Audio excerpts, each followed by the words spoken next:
30 secondes, c'est le temps qu'il te faut pour mettre ton site en ligne gratuitement et facilement.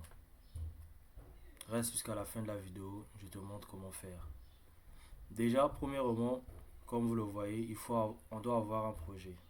Codé peut-être en HTML, en React, ou peu importe.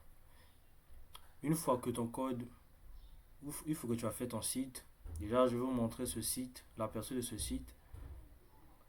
Voilà à quoi ressemble le site web. C'est un site web très simple, codé en HTML, CSS, JavaScript. Mais le problème, c'est qu'il n'y a que moi qui peux voir ce site. Comme vous voyez sur le lien ici, sur ce lien, il n'y a que moi qui a la possibilité de voir le site. Mais je veux que tout un chacun puisse voir ce site et pouvoir effectuer, par exemple ici, une location de voiture. Et c'est pour ça que je vais vous parler aujourd'hui d'un hébergeur gratuit qui est Netlify.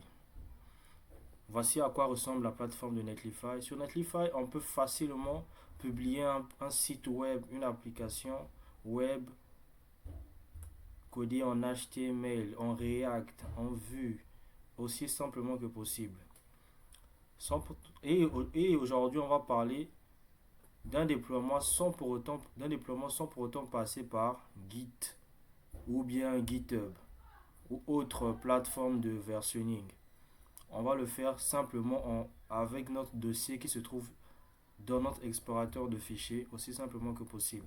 Déjà, on va commencer par créer un nouveau projet. Une fois arrivé ici, on peut scroller tout en bas. On tombe sur... Attends, je vais le mettre en français pour permettre à tout un chacun de s'y retrouver. Oui, on voit bien ici, on dit glisser, déposer votre projet, votre fichier zip ou simplement en HTML. Voilà, c'est cette fonction qui va nous intéresser dans cette vidéo. On va glisser, soit il y a deux manières, soit on fait un glisser-déposer directement ici, soit vous choisissez, vous n'aurez qu'à choisir votre dossier dans lequel se trouve. Ici notre dossier, où se trouve notre fichier, se trouve ici dans le desktop, dans le dossier YouTube et site web. On n'aura qu'à le sélectionner. On n'aura qu'à le sélectionner et valider l'import du dossier. L'import attend d'être effectué. Une fois que l'import est effectué, on aura derrière notre site web en ligne et prêt à être utilisé par tout un chacun. Et voilà, on vient de déployer notre site web de la façon la plus simplement que possible, sans pour autant se prendre la tête. Voilà à quoi va ressembler le nom. On peut skip. Voilà, on n'a pas besoin de notre domaine aujourd'hui. On peut skip. On va directement au résultat final.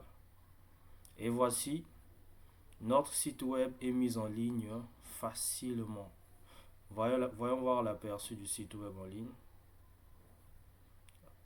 Voici le site web en ligne.